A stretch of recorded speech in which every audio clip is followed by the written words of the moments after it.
વાડીનાથ તરફ ખાતે મહાશિવરાત્રિની ઉજવણી। વિસનગરના તરફ શિવધામ ખાતે શિવલિંગના દર્શન કરવા ભક્તોનું ઘોડાપૂર ઉમટ્યું।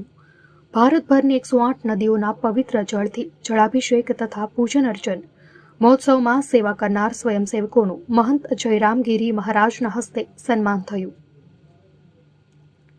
સોમનાથ પછીના સૌથી મોટા બીજા નંબરના મંદિર એવા તરફ શિવધામ ખાતે મહાશિવરાત્રિ પર્વની ઉજવણી કરવામાં આવી રહી છે, જેમાં મહાશિવરાત્રિના દિવસે સવારથી શિવધામ ખાતે શિવલિંગના દર્શન કરવા માટે ભક્તોની લાઈનો લાગી છે। તરફ શિવધામ ખાતે ભગવાન શિવના દર્શન કરવા માટે ભક્તોનું ઘોડાપૂર ઉમટી રહ્યું છે, જેમાં શિવધામ શિવલિંગ ખાતે શિવનાદથી વાતાવરણ ગુંજી ઉઠ્યું છે, જેમાં શિવભક્તો મહાદેવની આરાધનામાં લીન બન્યા છે। શિવધામ ખાતે સમગ્ર ભારતભરની 108 નદીઓના પવિત્ર જળથી જળાભિષેક તથા પૂજન અર્ચન કરવામાં આવ્યું। લાખોની સંખ્યામાં ભાવિક ભક્તો દર્શન માટે ઉમટી રહ્યા છે।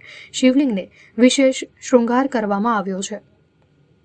વિસનગર તાલુકાના તરફ શિવધામ ખાતે 16 ફેબ્રુઆરીથી 22 ફેબ્રુઆરી સુધી મહાશિવલિંગની ભવ્ય પ્રાણ પ્રતિષ્ઠા મહોત્સવ યોજાયો હતો, જેમાં અનેક સમિતિઓમાં સ્વયંસેવકોએ કામ કરી આ મહોત્સવને સફળ બનાવ્યો હતો। તે તમામ સ્વયંસેવકોનું શિવરાત્રિના પવિત્ર દિવસે મહંત જયરામગીરી મહારાજના હસ્તે પૂજ્ય બળદેવગીરી બાપુના ફોટાની પ્રતિમા આપી સન્માન કરાયા હતા।